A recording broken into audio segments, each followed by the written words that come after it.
नमस्कार किसान भाइयों, मैं सूर्यदेवल फिर से हाजिर हूँ आपके अपने चैनल एग्रीकल्चर गुरुजी में। किसान भाइयों, आज हम बात करेंगे गेहूं की ग्रोथ, गेहूं की टिलरिंग, गेहूं में कल्ले किस तरीके से बढ़ाए जा सकते हैं। किसान भाइयों, जितने ज़्यादा कल्ले हमारी गेहूं की फसल के अंदर होते हैं या जितनी ज़्यादा टिलरिंग हमारी ग्रोथ गेहूँ करेगी, उतना ज़्यादा बेनिफिट ही किसान भाई निकाल पाएंगे। इसलिए किसान भाइयों, आप इस वीडियो को पूरा देखें। इस वीडियो में आपको 2 से 3 ऐसे उर्वरकों के बारे में बताने वाला हूँ। यदि आप इन उर्वरकों का उपयोग अपनी गेहूं की फसल के अंदर करते हैं तो आपकी गेहूं की फसल बहुत ज़्यादा टिलरिंग करेगी, बहुत ज़्यादा उसकी ग्रोथ होगी, कल्लों की संख्या बहुत ज़्यादा बढ़ जाएगी और आपकी गेहूं की फसल बिल्कुल भी पीली नहीं पड़ेगी।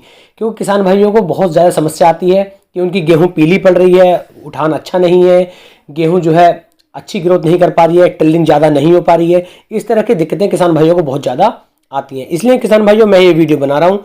इस वीडियो को आप आराम के साथ पूरा देखें।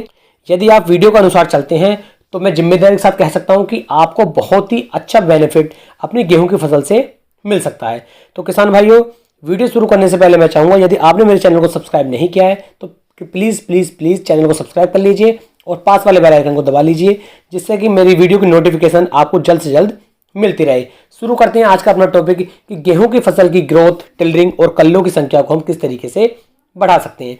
सबसे पहले तो किसान भाइयों मैं बता दूं, गेहूं की बुआई से लगभग 21 दिन से लगा करके 28 दिन या फिर 30 दिन तक आपको अपनी गेहूं की सिंचाई अवश्य करनी है। सिंचाई समय से यदि आप करते हैं और पूरी सिंचाई करते हैं, पूरी सिंचाई का मतलब यह है कि अगर गेहूं की फसल को हमें 3 से 4 सिंचाई की आवश्यकता होती है तो आपको 3 से 4 ही करनी है। ऐसा ना करें कि 2 सिंचाइयों में ही आप अपना काम चलाने की सोचें या 3 सिंचाइयों में ही काम चलाएं।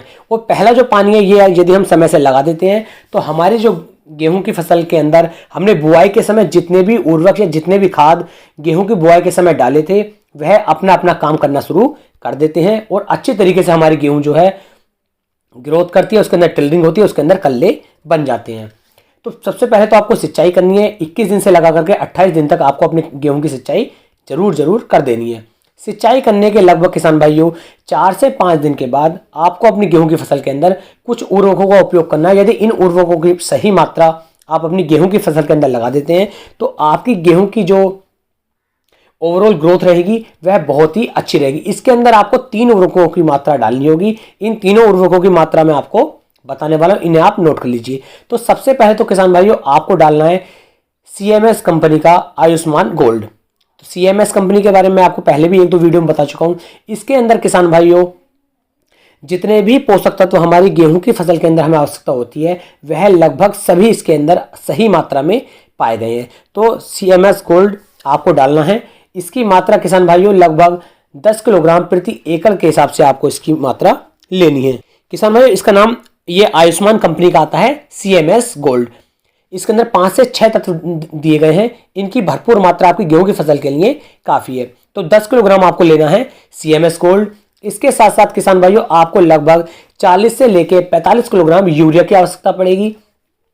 यूरिया आप इस समय इसलिए डालेंगे क्योंकि यूरिया यदि आप डालते हैं तो आपके पौधे को भरपूर नाइट्रोजन की मात्रा मिलेगी, आपका पौधा अच्छी तरीके से ग्रोथ करेगा, पौधा आपका पीला भी नहीं पड़ेगा और आपके खेत के अंदर जो उठान आएगा गेहूं का वह बहुत ही शानदार और देखने योग्य होगा। यदि किसान भाइयों आपने सल्फर की मात्रा बुआई के समय पर नहीं दी थी तो इस समय पर आपको सल्फर की मात्रा भी ऐड कर लेनी चाहिए। वो सल्फर की मात्रा आप लगभग 4 से लेकर 5 किलोग्राम ले सकते हैं। आप दानेदार सल्फर ले लें, इस समय पर काफ़ी अच्छा रिजल्ट आपको सल्फर दे देगी। और जिन किसान भाइयों ने बुआई के समय पर सल्फर का उपयोग कर लिया है वे किसान भाई इस समय पर सल्फर ना डालें। इसके साथ साथ किसान भाई यदि आप चाहते हैं तो आप इसके अंदर बायोविटा या फिर सागरिका इन दोनों में से किसी एक का उपयोग कर सकते हैं।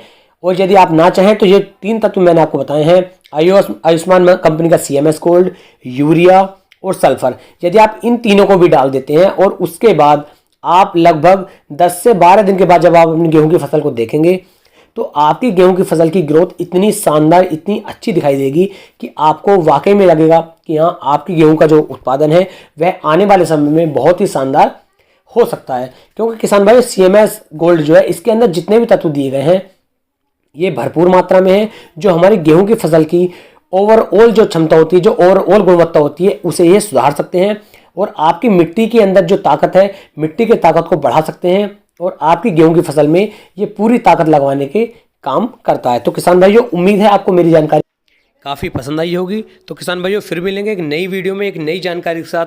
तब तक के लिए जय हिंद, जय भारत, जय किसान।